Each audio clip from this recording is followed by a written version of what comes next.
komið öll blessuð og sæl og þakka ykkur fyrir að efna til þessarar samræðu hér í kvöld.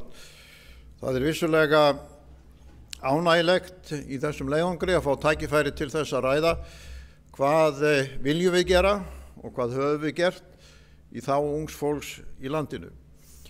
Það hefur verið stef í mínum málflutningi lengi og einnig verkum að markmiðið væri að ungt fólk, ungir Íslendingar, ákvæðu hver og einn að hafa Ísland að heimavelli en geta leið gert sig gildandi á heimsvísu.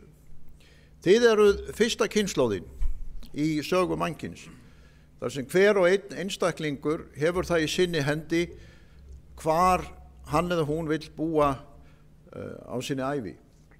Það hefur engin kynslóð fyrr haft þetta val. Og þess vegna verður þjóðin, bæði forsetinn og ráðamenn og aðrir, nánast á sérhverjum degi að vinna sér inn traust unga fólksins í landinu, þannig að þið og aðrir á ykkar aldri ákveði að Ísland er, þrátt fyrir allt, besti kosturinn. Og ég hef reynt í verkum mínum að varpa ljósi og vekja athygli þjóðarinnar á því hve hæfileikaríkt unga fólkið er allt land. Ég hef áraraðir veitt í byggðarlögum þegar ég hef heimsótt þau hvatningarverðlaun til ungra Íslendinga.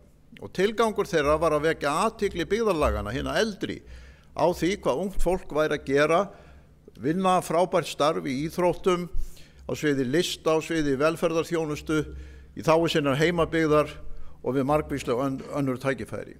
Og það hefur verið ánægilegt að fylgjast með þessu unga fólki sem fengu verðlaunin í sinni heimabyggð. Ég hef líka beitt mér fyrir því að hin svonefndu íslensku menntaverðlaun væru stofnuð til þess að vekja athygli þjóðarinnar á því að kennsla ungs fólks strax í grunnskólunum er kannski eitt brýnasta verkefni þessarar þjóðar, því þar er grunnurinn lagður að framtíðinni. Og einnig í ferðum mínum vítt og breitt veröldina, til Bandaríkjanna, til Evrópu, til Kína, til Indlands, hef ég leitast við að hafa fulltrúa háskólana með í för, svo hægt væri að ganga frá samningum milli háskólana á Íslandi og háskóla vítt og breitt veröldina, þannig að þegar þið hefjið nám á háskólastigi þá eigið þið kost á því að fara hvert sem þið viljið í samvinnu við hina íslensku skóla til að fræðast og þroskast í öðrum löndum. Allt þetta hefur verið ánægilegt og gefandi. En við erum líka heyja harða baráttu í þessu landi líkt og ýmsum öðrum. Baráttu sem byggist á því að því miður eru hér í umferð í okkar samfélagi sölumenn dauðans. Viðskipta aðilar sem hagnast á því, og ég hef ávallt orðað það skýrt og afdráttarlaust, hagnast á því að drepa ungt fólk með því að selja þeim eiturlyf, með því að dreifa fíkniefnum og koma þannig í veg fyrir að það geti lifa eðlilegu, heilbrigðu og farsælu lífi. Þetta er orðið eitt brýnasta baráttumálið, ekki bara hjá okkur, heldur víða í Evrópu og öðrum löndum heims.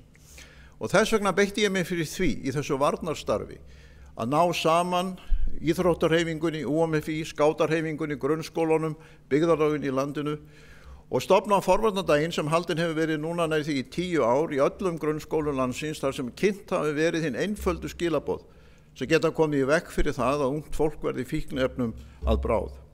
Og árangurinn hefur blessunarlega verið sá að hluti þeirra ungmenna sem neyta fíkniefni, hann hefur minnkað stórlega. En það sem kannski skiptir mestu máli, það er að þið fáið að ákveða ykkar eigin framtíð. Og þjóðaratkvæðagreiðslan Icesave, hún var á vissan hátt lýðræðisbylting í landinu.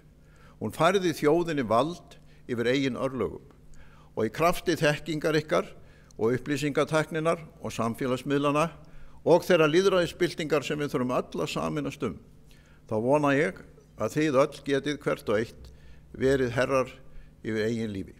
Þakka ykkur fyrir.